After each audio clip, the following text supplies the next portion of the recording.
नमस्कार, मैं अनुज नरवाल।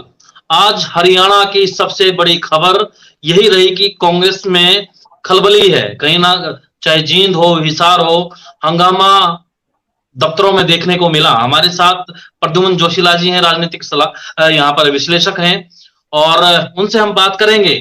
प्रद्युम्न जी, इस तरीके से जी। कैसे बेड़ा पार होगा कांग्रेस का, जिस तरह से आज हंगामा आपने देखने को मिला आपके गृह क्षेत्र में, खासतौर पर हिसार में, जींद में, तो पीछे की क्या वजह है?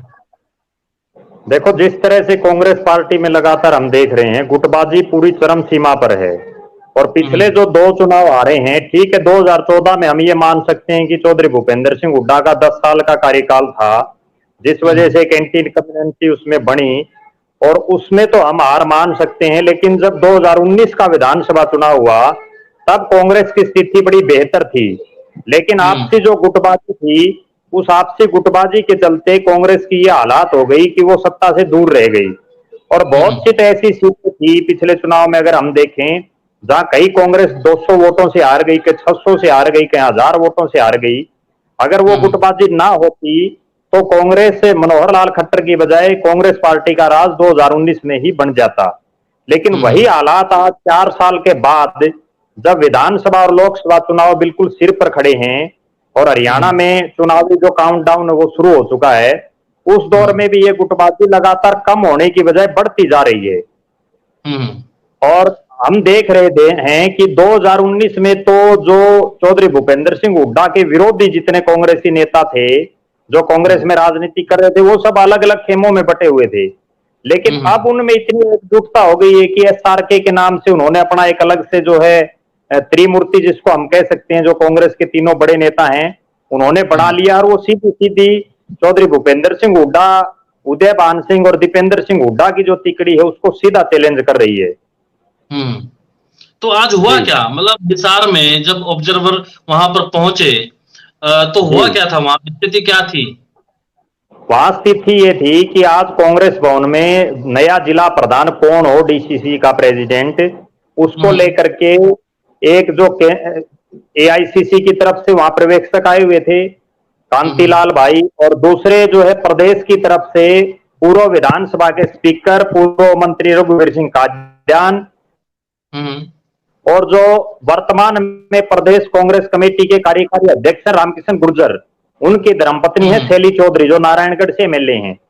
वो दोनों हम्म। यहाँ आए हुए थे। यहाँ मौके पर जयप्रकाश, जो पूर्व केंद्रीय मंत्री हैं और हिसार के प्रभारी उनको लगाया गया है, वो भी मौके पर मौजूद थे। वहां हम्म। विशेषकर जो एसआरके की तिकड़ी है, शैलजा, रणदीप सिंह सुरजेवाला और किरण चौधरी, इनके जितने हम्म। समर्थक थे, उन्होंने आते ही पहले तो जो कांग्रेस भवन में एंट्री करते हैं, जहां पोर्च बना हुआ है, वहां हंगामा किया, वहां नारेबाजी की। उनको मुख्य हम्म। रूप से जो लीड कर रहे थे, वो एआईसीसी के जो सदस्य हैं और पूर्व हम्म। मंत्री चौधरी वीरेंद्र सिंह नारनौंदिया के बेटे हैं, डॉक्टर अजय सिंह चौधरी, जो कुमारी हम्म। शैलजा के बड़े नजदीकी हैं, उनके ओएसडी भी रहे हैं। और पीछे हम्म। प्रदेश के प्रधान महासचिव भी रहे हैं वो शैलजा की टर्म में। वो हम्म। नेतृत्व कर रहे थे। कुमारी शैलजा, रणदीप सिंह सुरजेवाला और किरण चौधरी के तमाम जो समर्थक हैं, वो हम्म। बड़ी हा हुल्ला कर रहे थे। बाप बेटा जो दोनों हैं, चौधरी भूपेंद्र सिंह हुड्डा और दीपेंद्र सिंह हुड्डा, उनको लगातार टारगेट कर रहे थे। और ये नेता हम्म। सोनिया गांधी, राहुल गांधी, प्रियंका गांधी की जिंदाबाद बोल रहे थे, कांग्रेस की जिंदाबाद बोल रहे थे। लेकिन हम्म। कुछ जो कांग्रेस के नेता हैं, बिना नाम लिए उनको भाजपा का दलाल वो करार दे करके और उनके हम्म। बारे में मुर्दाबाद के नारे लगा रहे थे। बड़ा भारी हंगामा उस दौरान था, लगातार वो हंगामा बढ़ता रहा। उसके बाद हम्म। वो पोर्च की बजाय जो कांग्रेस भवन के अंदर जहां ये पर्यवेक्षक बैठे थे, उसके हम्म। बाहर जो कमरे थे, वहां भी इन्होंने काफी लंबे समय तक हुटिंग की, काफी नारेबाजी की, काफी शोर शराबा। और इसमें कुछ एक असामाजिक तत्व टाइप के लोग भी हम कह सकते हैं, जो वहां गाली गलौज तक भी कर रहे थे। लेकिन वो हम्म। कोई बड़े नेता नहीं थे, वो कोई ऐसे जो एक तमाशबिन टाइप के जो लोग होते हैं, जो किसी के बुलावे पर आ जाते हैं, वो लोग हम्म। शामिल थे। हम्म। जी। तो जो ऑब्जर्वर थे, मैं ये समझना चाह रहा हूं प्रद्युम्न जी की, जो ऑब्जर्वर थे उसमें अगर गुट जी। की बात करें तो हो सकता है कि रघुवीर काद्यान जो हैं हुड्डा के नजदीकी माने जाते हैं, उनके गुट में माने जाते हो। क्या सैलजा हम्म। पक्ष का उसमें कमेटी में नहीं था, ऑब्जर्वर में नहीं है कोई व्यक्ति? देखो, जो एआईसीसी के पर्यवेक्षक आए हुए थे, उनका तो प्रदेश से कोई लेना देना है नहीं, वो तो हरियाणा से बाहर स्टेट के थे। लेकिन जो हरियाणा के जो दो ऑब्जर्वर थे, उनमें रघुवीर सिंह काद्यान, चौधरी भूपेंद्र सिंह हुड्डा के गुट से, बेरी से अभी मौजूदा विधायक हैं, जी कई जी बार जी। के विधायक हैं। जो दूसरे जो ऑब्जर्वर थे वो शैली चौधरी हैं, जो नारायणगढ़ से वर्तमान में विधायक हैं। उनके पति पहले सीपीएस भी रहे हैं, चौधरी भूपेंद्र सिंह हुड्डा के राज में वो सीपीएस रहे हैं। लेकिन अब वो कुमारी शैलजा के नजदीकी हैं। कुमारी शैलजा का जो अम्बाड़ा लोकसभा क्षेत्र है, उसमें लगभग काम वो ही देखते हैं। और कुमारी शैलजा ने ही उनको प्रदेश कांग्रेस कमेटी का कार्यकारी प्रधान भी बनाया हुआ है। तो जो शैली चौधरी है, वो निश्चित रूप से कुमारी शैलजा या एसआर के गुट की हम उनको कह सकते हैं। लेकिन समस्या यहाँ इसमें अनुज जी ये है कि जो शैली चौधरी है वो कोई राजनीतिज्ञ नहीं है, जबकि रघुवीर सिंह कात्यान राजनीति के बड़े खिलाड़ी हैं। शैली चौधरी तो कोई ऐसी स्थितियां बनी कि रामकिशन गुर्जर की बजाय उनकी धर्मपत्नी को टिकट दे दी गई, लेकिन राजनीति वहां रामकिशन गुर्जर ही कर रहे हैं। यहाँ सबसे बड़ी बात जो देखने को मिली वो ये रही कि कुमारी शैलजा का गृह जिला हिसार, हिसार के उकलाना विधानसभा क्षेत्र का प्रभुवाड़ा उनका गांव है। और जो नारेबाजी कर रहे थे, जो लोग हुटिंग कर रहे थे, उनमें खुद कुमारी शैलजा के दो चचेरे भाई, जिनमें चौधरी जगन्नाथ जो पीएससी के मेंबर भी रहे हैं और कांग्रेस से उन्होंने चुनाव भी लड़ा है, वो भी वहां मौके पर मौजूद थे। एक हरिकृष्ण प्रभुवाड़ा हैं जो उनके चचेरे भाई हैं या उनकी राजनीति को संभाल रहे हैं, वो भी वहां मौके पर मौजूद थे। और इसके अलावा किरण चौधरी के भी कई समर्थक थे, रणदीप सिंह सुरजेवाला गुट के भी कई समर्थक उसमें थे। तो वजह क्या थी, वजह क्या थी कि विरोध कर रहे हैं? वो बातचीत करने आए होंगे, बातचीत रख सकते थे, वो वहां पर बैठ के मीटिंग में बैठ के अपनी बात रख सकते थे, लेकिन विरोध क्यों चुना उन्होंने? विरोध क्यों कर रहे थे वो? असली वजह जो थी वो दो कारण मुख्यतः मैं मान रहा हूं। पहला कारण तो ये था कि जब कुमारी शैलजा प्रदेश अध्यक्ष थी, उस दौर में भी ये चर्चाएं चली, ये मीटिंगें होती रही, ऑब्जर्वर लगाए गए, जिला प्रधान कौन बने, ब्लॉक प्रधान कौन बने, इस तरह की मीटिंगें कुमारी शैलजा के कार्यकाल में भी होती रही। उस दौरान चौधरी भूपेंद्र सिंह हुड्डा के जो समर्थक थे वो बाहर नारेबाजी करते थे, वो वोटिंग करते थे। और ये आरोप भी जो है कुमारी शैलजा के जो समर्थक है वो ये लगाते रहे हैं कि हुड्डा साहब की वजह से वो कार्यकारिणी नहीं उन्होंने बढ़ने दी कुमारी शैलजा के कार्यकाल में। एक तो सबसे बड़ा कारण ये था कि आज अगर भूपेंद्र सिंह हुड्डा गुट का उदयभान प्रदेश अध्यक्ष है, वो अगर कार्यकारिणी बढ़ाना चाहते हैं तो उनको ना बढ़ने दिया जाए, क्योंकि पहले हुड्डा साहब ने उनकी कार्यकारिणी नहीं बढ़ाने दी। ये रिवर्स है दोनों का आपस में। दूसरा एक बड़ा कारण ये था कि कुमारी शैलजा का ये गृह जिला है और इस गृह जिले में कुमारी शैलजा नहीं चाहती कि चौधरी भूपेंद्र सिंह हुड्डा या उनका बेटा या उदयभान कोई इंटरफेयर करे। दूसरी जो बड़ी बात है वो ये है कि जयप्रकाश जो यहां से प्रभारी लगाया गया है, जब से जयप्रकाश हिसार में प्रभारी बना है तब से हिसार में गुटबाजी और ज्यादा बढ़ गई है। जयप्रकाश की जो तलख टिप्पणियां हैं, चाहे वो कुमारी शैलजा, मैं वहां प्रत्यक्षदर्शी भी था जब कुमारी शैलजा के पिताश्री की जो है पुण्यतिथि के ऊपर हवन वहां चल रहा था और वहां जयप्रकाश जी आए जब आदमपुर उपचुनाव था, वो लगभग 1-1.5 घंटा बैठे रहे और वो बिन बुलाए आए थे। तो कुमारी शैलजा जब उनको टाइम नहीं दे पाई, उन्होंने बाहर प्रेस कॉन्फ्रेंस में ये कहा कि मेरे 1.5 घंटा खराब कर दिया कुमारी शैलजा ने, कोई बात ढंग से की नहीं। तब से तलख टिप्पणियां आपस में हैं। अभी रणदीप सिंह सुरजेवाला और उनके परिवार के बारे में भी जयप्रकाश अक्सर खुल करके बोलते रहते हैं। और दूसरा, अगर इसमें उल्टा देखें तो रणदीप सिंह सुरजेवाला भी सीधे सीधे कहते हैं जींद और कलायत कैथल की धरती पर कि कुछ ऐसे लोग हैं जो इस क्षेत्र की पगड़ी को किसी दूसरे जिले के लोगों के सिर पर सजाना चाहते हैं, तो उन लोगों से बचो। निश्चित रूप से इसमें चौधरी भूपेंद्र सिंह हुड्डा के साथ साथ एक बड़ा जो है वो जयप्रकाश का अहम रोल है। जयप्रकाश की वजह से भी यहाँ गुटबाजी चरम पर है। तो तीसरी जो जी तीसरी जो एक बहुत बड़ी बात जो निकल के आ रही है वो ये है कि इस क्षेत्र में हमेशा से कुमारी शैलजा, बेशक उन्होंने अम्बाड़ा और सिरसा की राजनीति की, लेकिन वो हिसार में भी सक्रिय रही। आपको और दर्शकों को एक विशेष बात मैं ये बताना चाहूंगा, जब कुमारी शैलजा को हटा करके चौधरी उदयभान को प्रदेश अध्यक्ष बनाया गया तो हिसार प्रदेश का वो अकेला जिला था और पहला जिला था जहां कुमारी शैलजा की कुछ जो स्वयंभू टाइप के कांग्रेस के नेता थे उन्होंने कांग्रेस भवन से फोटो उतार दी। और वो फोटो उतारने के बाद इतना बड़ा बवाल हुआ, चौधरी भूपेंद्र सिंह हुड्डा तक ने उन तथाकथित जो स्वयंभू टाइप के जो नेता थे उनको डांट लगाई। और डांट लगाने के बाद उन नेताजी ने दोबारा से वहां कुमारी शैलजा की फोटो लगाई। तब से ये जो है तलखी दोनों गुटों में दिखाई दे रही है। हालांकि गलती उसमें उन कांग्रेसियों की थी।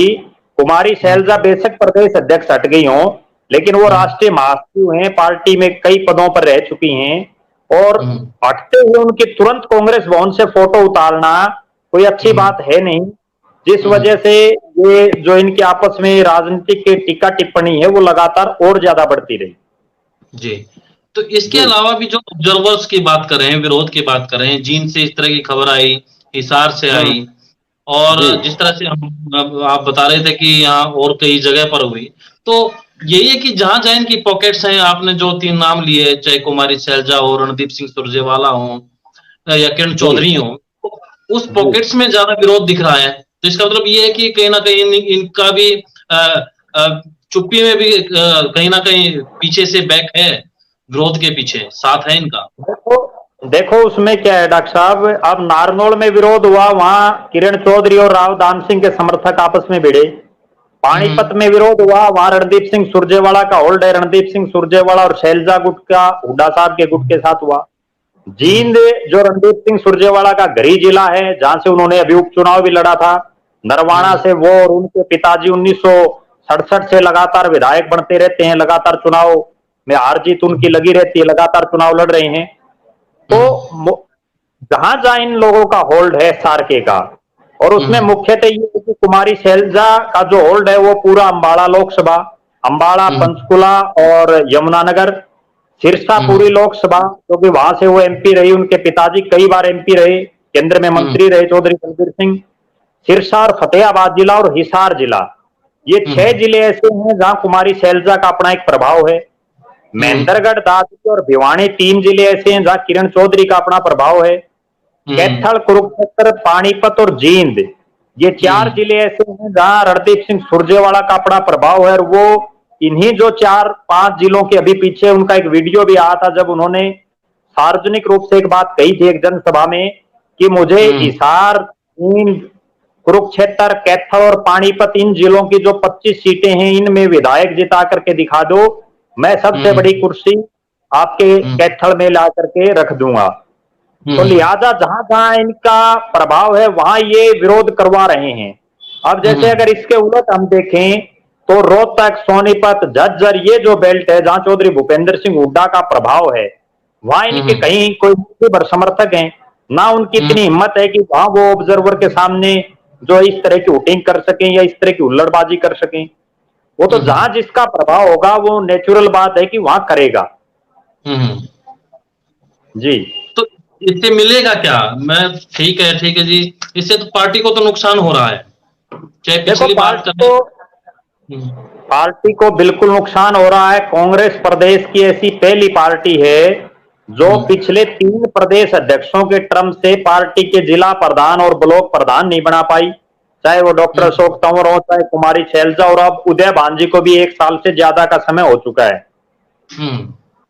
जो छोटी छोटी प्रदेश में पार्टियां हैं जिनका इतना बड़ा अभी आज के दिन धरातल पर नहीं है, चाहे वो जेजेपी हो, इनेलो हो और आम आदमी हो, उन्होंने भी अपना ब्लॉक लेवल तक से छोड़ लेकर के गांव लेवल तक का संगठन खड़ा कर रखा है। लेकिन कांग्रेस पिछले 12-13 साल से अपना संगठन नहीं बना पाई, जिस वजह से वो लगातार 2 चुनाव हार गई। और अगर यूं ही चलता रहा तो 2024 में भी इनकी हार दोबारा से ये खुद सुनिश्चित करेंगे। जनता चाहती है बदलाव, प्रदेश की जनता पिछली बार भी बदलाव के मूड में थी, लेकिन जो ये कांग्रेस के नेता हैं, ये जिस तरह की गुटबाजी को हर रोज हवा दे रहे हैं, निश्चित रूप से इसमें बड़े नेताओं की सह है। बिना बड़े नेताओं के कोई कार्यकर्ता नारेबाजी नहीं कर सकता, चाहे वो किसी भी गुट का हो। और यहां जब आज के प्रकरण में एक दो तीन बड़ी बातें और निकल करके आई। एआईसीसी के जो सदस्य डॉक्टर अजय चौधरी वो मुख्य रोल में थे, कुमारी शैलजा के दो भाई वहां मौजूद, और एक और बड़ी बात ये थी कि एक भाई अंदर मीटिंग ले रहा था, दूसरा भाई बाहर नारेबाजी कर रहा था। जयप्रकाश जो केंद्र में मंत्री हैं, हिसार के 3 बार के सांसद हैं, वो हुड्डा गुट में हैं। उनके भाई जो बरवाड़ा से विधायक रहे हैं रणधीर सिंह धीरा, वो अब हुड्डा गुट को छोड़ करके कुमारी शैलजा गुट में हैं। वो बाहर नारेबाजी कर रहे थे, एक भाई अंदर। तो ये राजनीति जो है वो लगातार अगर यूं ही चलती रही तो कांग्रेस को और ज्यादा गर्त में ले जाने का ये काम करेंगे। और इसमें एक चीज और जोड़ना चाहूंगा मैं डॉक्टर साहब, हिसार प्रदेश का ऐसा जिला है जो विधानसभा के लिहाज से सबसे बड़ा जिला है, लेकिन अगर यहां देखें तो कांग्रेस 0 है। लोकसभा में कांग्रेस का कोई नहीं है हिसार में, 9 हल्के आते हैं हिसार लोकसभा में, 9 की 9 जगह 0 है कांग्रेस। विधानसभा के लिहाज से देखें हिसार जिले में 7 हल्के हैं, 7 में से 0 पे कांग्रेस है। और आपको गजब का बात बताऊं दर्शकों को, एक और विशेष बात, उससे आप अंदाजा ये लगाइए कि हिसार में कांग्रेस की स्थिति क्या है। जिन 7 लोगों ने कांग्रेस की टिकट पर चुनाव लड़ा, उनमें से 4 लोगों को तो 10,000 से नीचे वोट आए। एक शख्स तो ऐसे थे हांसी विधानसभा क्षेत्र से, उनको सिर्फ 3,000 वोट आए, सिर्फ 3,000 कांग्रेस जैसी राष्ट्रीय पार्टी की टिकट पर। और 4 लोग ऐसे थे जिनको 6, 7, 5,000 वोट मिले। 2 लोग जिनकी जमानत बची, वो दोनों आज कांग्रेस को छोड़ के बीजेपी में शामिल हो चुके हैं। तो कांग्रेस यहाँ 0 पे है। दूसरी बात, पिछले 4 लोकसभा चुनाव में, जिसमें 2009, 2014 और 2019 का लोकसभा चुनाव, 2011 का लोकसभा का उपचुनाव जब चौधरी भजनलाल जी का निधन हो गया था, चारों लोकसभा चुनाव में कांग्रेस 3 नंबर पर रही और कांग्रेस की जमानत जब्त हुई। और किन लोगों ने चुनाव लड़ा वो चीज अगर दर्शक देखेंगे तो और ज्यादा समझ जाएंगे। प्रोफेसर संपत सिंह जो प्रदेश के गृह मंत्री और वित्त मंत्री रहे हैं, जयप्रकाश जो केंद्र में मंत्री रहे, 3 बार हिसार के सांसद रहे, और भव्य बिश्नोई जो चौधरी भजनलाल के पोते हैं। तीनों बड़े नेता, इनसे बड़ा हिसार में कांग्रेस में कोई नेता नहीं, आज के दिन भी नहीं है कोई। और इन तीनों को 1 लाख के आसपास वोट मिले, तीनों की जमानत जब्त हुई और तीनों तीसरे नंबर पर रहे। तो आप अंदाजा लगाइए कि कांग्रेस की क्या हालात है, और इस हालात में भी कांग्रेस नारेबाजी कर रही है आपस में। तो आप अंदाजा लगाओ कि आपस में एक दूसरे को कोस रहे हैं, अगली बार इनका क्या होगा। तो मिलेगा क्या, वही तो कह रहा हूं कि जिस तरह से ये एक दूसरे की लेग पुलिंग कर रहे हैं, टांग खिंचाई कर रहे हैं, तो मिलेगा क्या? ना तो वो खुद बनेंगे ना बनने देंगे। ये तो फिर इसका जो नुकसान है वो तो पार्टी को सीधे तौर पर होगा। तो हिसार की मैं अगर आपको सिचुएशन बताऊं तो वो ये है कि यहाँ कांग्रेस 2 धड़ों में तो कांग्रेस बटी हुई है। एक तरफ एसआर के और एक तरफ चौधरी भूपेंद्र सिंह हुड्डा का गुट। जिन 7 लोगों को पिछली बार टिकट मिली, उनमें से 2 आदमी तो बीजेपी ज्वाइन कर गए, 2 आदमी ऐसे हैं जो निष्क्रिय होकर के घर बैठ गए। बाकी जो 3 प्रत्याशी हैं वो तीनों कुमारी शैलजा गुट के हैं। इसके बाद यहां आज के दिन हालात ये हैं कि कांग्रेस अगर एकजुट भी हो जाए तो भी 7 सीटों में से कहीं कहीं मुकाबले में दिखाई दे रही है, एकजुट हो जाए तो भी। और इनकी जो जूतम पतार है ये 0 पे कांग्रेस को लाके खड़ा कर देगी यहां धरातल पर कांग्रेस। अच्छा, एक और विशेष बात है, अभी 20 तारीख को विपक्ष आपके समक्ष 20 अगस्त को चौधरी भूपेंद्र सिंह हुड्डा ने हिसार में एक बड़ा कार्यक्रम किया। उस कार्यक्रम के बाद कांग्रेस में हुड्डा गुट में ही गुटबाजी बढ़ गई। ये एक बड़ी सोचने की बात है कि एक नेता जिसको सारे अपना नेता मानते थे, वहां भी आपस में एक हल्के में 4-4, 5-5 कैंडिडेट खड़े हो गए। अच्छा, वो रैली कामयाब होगी, कामयाब होते ही सब में एमएलए बनने की होड़ लग गई। इसका फायदे की बजाय हुड्डा साहब को नुकसान होता हुआ नजर आ रहा है, क्योंकि वहां वहां उस रैली में क्या हुआ, आज तक हम ये देखते थे कांग्रेस में कोई बड़ी रैली होती तो उस बड़ी रैली में एक गुट चौधरी भूपेंद्र सिंह हुड्डा के नारे लगाता, एक गुट कुमारी शैलजा के, कोई रणदीप सिंह के, कोई किरण चौधरी के। लेकिन उस रैली में ऐसा हुआ कि लोग चौधरी भूपेंद्र सिंह हुड्डा के साथ साथ अपने अपने जो उनके हल्का लेवल के नेता हैं उनके भी नारे लगा रहे थे, जिनको चौधरी भूपेंद्र सिंह हुड्डा ने मंच से हड़काया भी। बार बार उन्होंने उनको कहा लेकिन उन्होंने नहीं मानी। तब से जो है यहाँ गुटबाजी हुड्डा गुट में ही और ज्यादा बढ़ गई। एक और बड़ी बात मैं आपको बताऊं, अब लोगों के दिमाग में एक चीज आ गई और इन नेताओं की जिनसे अक्सर बात होती है वो ये कहते हैं कि 2024 में कांग्रेस का आना निश्चित है। ओवर कॉन्फिडेंस के चक्कर में ये नेता एक दूसरे को नीचा दिखाने का काम आपस में कर रहे हैं। जो असली सच्चाई है वो ये है, सबके दिमाग में ये है कि कांग्रेस की टिकट मिलेगी और हम जीत जाएंगे और मुख्यमंत्री फला नेता बन जाएगा। लेकिन मुख्यमंत्री तब बनेगा जब 46 एमएलए आएंगे। वही बात होगी ना, हरियाणवी में कहावत है, नो गांव बसा नहीं और मंगते आंड के।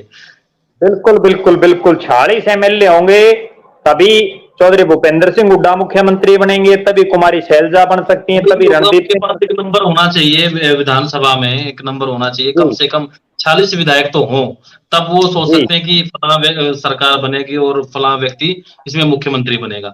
लेकिन इस तरह से आपको जो दाल कैसे गलेगी फिर कांग्रेस की, क्योंकि आपने भी जिक्र किया कि कॉन्फिडेंस तो होना चाहिए, लेकिन वो ज्यादा ही कुछ कॉन्फिडेंस हो गया इनको, लेकिन दाल कैसे गलेगी फिर? देखो, मैं तो एक चीज सोच रहा हूं, कांग्रेस और जो अन्य दल हैं उनके अंदर जो दिन रात का अंतर है वो ये है कि अन्य पार्टियों में आज भी अनुशासन कहीं ना कहीं है। कांग्रेस पार्टी में अनुशासन नाम की कोई चीज आज के दिन तो दिखाई नहीं दे रही। जिस पार्टी का एक दशक से ज्यादा समय से संगठन ना बना हो, जिस पार्टी 3-3 प्रदेश अध्यक्ष आ गए और संगठन ना बना हो, तो आप अंदाजा लगा सकते हैं उसकी स्थिति क्या होगी। मेरा तो खुद का निजी रूप से ये मानना है और पार्टी के हित में भी ये रहेगा, जिस आदमी को प्रभारी लगा करके आईसीसी ने भेजा है दीपक बावरिया को, दीपक बावरिया को तुरंत अपनी लिस्ट जारी कर देनी चाहिए प्रदेश अध्यक्ष और दीपक बावरिया को मिलकर के। जो इसको नाराज होना वो नाराज, देखो राज्य तो एक रहेगा जो बन गया, बाकी सब नाराज होंगे। जिसको कम से कम एक पार्टी का संगठन तो खड़ा हो, कोई ढांचा तो खड़ा हो। दूसरी इसमें एक और बड़ी बात ये निकल करके आ रही है, जो असली जो रोष का कारण एक और है, वो ये है कि जो जो उदय भान जी चौधरी भूपेंद्र सिंह हुड्डा और दीपेंद्र सिंह हुड्डा से मिलकर के अपने संगठन की लिस्टें जारी कर रहे हैं, चाहे वो मीडिया सेल की हो उन्होंने प्रवक्ताओं की, चाहे वो जिला प्रभारियों की लिस्ट हो, चाहे कोई बैकवर्ड सेल की हो, चाहे एससी सेल की हो, चाहे वुमेन सेल की हो, युवा की हो, उसमें वो ज्यादातर अपने समर्थकों को एडजस्ट कर रहे हैं, जिस वजह से जो एसआर के गुट है वो अपनी नाराजगी दिखा रहा है। और ये बात बिल्कुल लाजमी है। अगर हम हिसार की बात करें, भिवानी, अब हिसार के से ही मैं अगर आपको उदाहरण दूं, जिन कांग्रेस प्रवक्ताओं की लिस्ट जारी की है कांग्रेस ने, वो तमाम चौधरी भूपेंद्र सिंह हुड्डा के गुट के हैं। कम से कम कुमारी शैलजा का गृह जिला है एक आध, तो उसके भी बांटे आना चाहिए। भिवानी की बात करें वो हुड्डा समर्थक हैं, सिरसा की बात करें वहां ये हालात है, कैथल की बात करें तो हर जगह तो एक नेता की नहीं चल सकती। और आपको एक चीज और बताता हूं मैं, विशेष जो है दर्शकों को, जब जब कांग्रेस पार्टी ने एक नेता को आगे किया है, आज तक का कांग्रेस का इतिहास है पूरे हरियाणा का, तब तब कांग्रेस सत्ता से दूर हुई है। जब जब कांग्रेस पार्टी ने सामूहिक नेतृत्व में चुनाव लड़ा है, चाहे वो 2005 का चुनाव, बेशक चौधरी भजनलाल प्रदेश अध्यक्ष थे लेकिन वहां मुख्यमंत्री के 8 दावेदार और थे, चाहे वो 1991 का चुनाव हो, जब बेशक मुख्यमंत्री चौधरी भजनलाल बने लेकिन चौधरी बीरेंद्र सिंह से लेके शमशेर सिंह सुरजेवाला से लेके उस समय भी कई दावेदार कांग्रेस में थे। उससे तो पहले तो बराबर देना पड़ेगा, जैसे क्योंकि छोटे लीडर नहीं है जिनके आप नाम गिनवा रहे हैं आप, चाहे कुमारी शैलजा हो, चाहे रणदीप सिंह सुरजेवाला हो, किरण चौधरी हैं, अपना अपना एक क्षेत्र में। और कांग्रेस की तो हम बात भी देखें तो यहाँ पॉकेट वाइज आपको नेता मिलेंगे, मतलब पूरी रीच। हाँ ठीक है जी, भिवानी की तरफ जाएंगे तो बंसीलाल परिवार का होल्ड दिखता है, कहीं आपको चौधरी वीरेंद्र सिंह थे एक जमाने में, कुलदीप बिश्नोई थे कांग्रेस में, तो अपनी अपनी पॉकेट्स में इनका होल्ड रहा है और उसकी वजह से ये जीतते भी रहे हैं और प्रभाव रखते हैं। लेकिन क्योंकि हर जगह से थोड़ी थोड़ी सीटें भी मिलेंगी तभी जाके काम बनेगा, जो 40 का आप कह रहे हैं कि आंकड़े की बात कर रहे हैं, तो लेकिन जब स्थापित ही नहीं होगा तो फिर बनेगी बात। एक विशेष बात और मैं आपको बताऊं, कांग्रेस तभी सत्ता में आई है जब पुराना जो हिसार है, चाहे वो हिसार, फतेहाबाद, सिरसा और भिवानी, इन 4 जिलों में जब तक कांग्रेस की सीटें नहीं आती तब तक कांग्रेस कभी सत्ता में आज तक नहीं आई है। रोहतक, सोनीपत, झज्जर में तो आज भी कांग्रेस बहुमत में है। 2014 में भी कांग्रेस वहां एक तरफा जीती थी। लेकिन जब तक बाकी क्षेत्र में नहीं जीतेंगे तब तक बात नहीं बनने वाली। तो वही है, तो इसका नुकसान सीधे तौर पर पार्टी को हो रहा है। जी बिल्कुल। तो नेताओं को अब भी अगर ये नहीं संभले तो बहुत ज्यादा लेट हो जाएंगे। तो अभी संभलने की जरूरत है। कुल मिलाकर जो सारी बातचीत का हम निष्कर्ष निकालें तो समझने की जरूरत है एक दूसरे को, और तवज्जो देने की जरूरत है, एक साथ चलने की जरूरत है अगर कांग्रेस को अपना बेड़ा पार करना है। धन्यवाद प्रद्युमन जी, आपने समय दिया हमें। धन्यवाद सर। धन्यवाद।